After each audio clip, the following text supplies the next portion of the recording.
नमो भगवते तस्मै कृष्णायाद्भुतकर्मणे रूपनाम विभेदेन जगत् कीर्ति यो यतः सच्चिदानन्दरूपाय विश्वभूतपत्यादिहेतवे तापत्रय विनाशाय श्रीकृष्णाय वयं नुमः।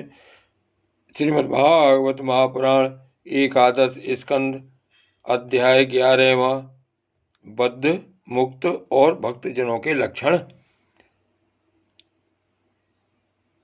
भगवान श्री कृष्ण ने कहा, प्यारे उद्धव, आत्मा बद्ध है या मुक्त है, इस प्रकार की व्याख्या या व्यवहार मेरे अधीन रहने वाले सत्वादी गुणों की उपाधि से ही होता है, वस्तुतः तत्व दृष्टि से नहीं।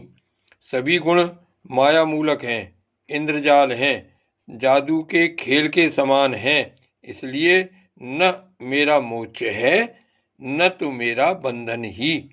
जैसे स्वप्न बुद्धि का विवर्त है, उसमें बिना हुए ही भासता है, मिथ्या है, वैसे ही शोक मोह सुख दुख शरीर की उत्पत्ति और मृत्यु, यह सब संसार का बखेड़ा माया अविद्या के कारण प्रतीत होने पर भी वास्तविक नहीं है।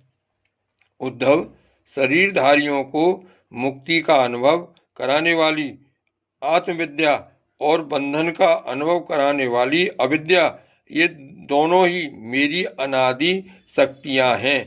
मेरी माया से ही इनकी रचना हुई है, इनका कोई वास्तविक अस्तित्व नहीं है। भाई, तुम तो स्वयं बड़े बुद्धिमान हो, विचार करो। जीव तो एक ही है, वह व्यवहार के लिए ही मेरे अंश के रूप में कल्पित हुआ है, वस्तुतः मेरा स्वरूप ही है। आत्मज्ञान से संपन्न होने पर उसे मुक्त कहते हैं और आत्मा का ज्ञान न होने से बद्ध और यह अज्ञान अनादि होने से बंधन भी अनादि कहलाता है। इस प्रकार मुझ एक ही धर्मी में रहने पर भी जो शोक और आनंद रूप विरुद्ध धर्म वाले जान पड़ते हैं, उन बद्ध और मुक्त जीव का भेद मैं बतलाता हूँ। वह भेद दो प्रकार का है। एक तो नित्य मुक्त ईश्वर से जीव का भेद और दूसरा मुक्त बद्ध जीव का भेद। पहला सुनो। जीव और ईश्वर बद्ध और मुक्त के भेद से भिन्न भिन्न होने पर भी एक ही शरीर में नियंता और नियंत्रित के रूप से स्थित हैं। ऐसा समझो कि शरीर एक वृक्ष है, इसमें हृदय का घोंसला बनाकर जीव और ईश्वर नाम के दो पक्षी रहते हैं।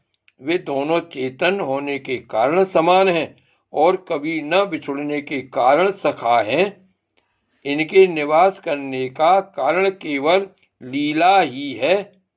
इतनी समानता होने पर भी जीव तो शरीर रूप वृक्ष के फल सुख दुख आदि भोगता है, परंतु ईश्वर उन्हें न भोग कर कर्म फल सुख दुख आदि से असंग और उनका साक्षी मात्र रहता है। अभोक्ता होने पर भी ईश्वर की यह विलक्षणता है कि वह ज्ञान ऐश्वर्य आनंद और सामर्थ्य आदि में भोक्ता जीव से बढ़कर है। साथ ही एक यह भी विलक्षणता है कि अभोक्ता ईश्वर तो अपने वास्तविक स्वरूप और इसके अतिरिक्त जगत को भी जानता है, परंतु भोक्ता जीव न अपने वास्तविक रूप को जानता है और न अपने से अतिरिक्त को। इन दोनों में जीव तो अविद्या से युक्त होने के कारण नित्य बद्ध है और ईश्वर विद्या स्वरूप होने के कारण नित्य मुक्त है। प्यारे उद्धव, ज्ञान संपन्न पुरुष भी मुक्त ही है। जैसे स्वप्न टूट जाने पर जगा हुआ पुरुष स्वप्न के स्मरणीय शरीर से कोई संबंध नहीं रखता, वैसे ही ज्ञानी पुरुष सूक्ष्म और स्थूल शरीरों में रहने पर भी उनसे किसी प्रकार का संबंध नहीं रखता, परंतु अज्ञानी पुरुष वास्तव में शरीर से कोई संबंध न रखने पर भी अज्ञान के कारण शरीर में ही स्थित रहता है। जैसे स्वप्न देखने वाला पुरुष स्वप्न देखते समय स्वाप्निक शरीर में बंध जाता है। व्यवहार में इंद्रियां शब्द स्पर्श आदि विषयों को ग्रहण करती हैं, क्योंकि यह तो नियम ही है कि गुण ही गुण को ग्रहण करते हैं, आत्मा नहीं। इसलिए जिसने अपने निर्विकार आत्म स्वरूप को समझ लिया है, वह उन विषयों के ग्रहण त्याग में किसी प्रकार का अभिमान नहीं करता।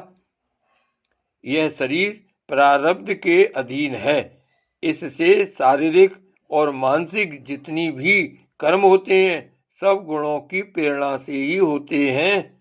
अज्ञानी पुरुष झूठ मूठ अपने को उन ग्रहण त्याग आदि कर्मों का कर्ता मान बैठता है और इसी अभिमान के कारण वह बंध जाता है। जय श्री कृष्ण।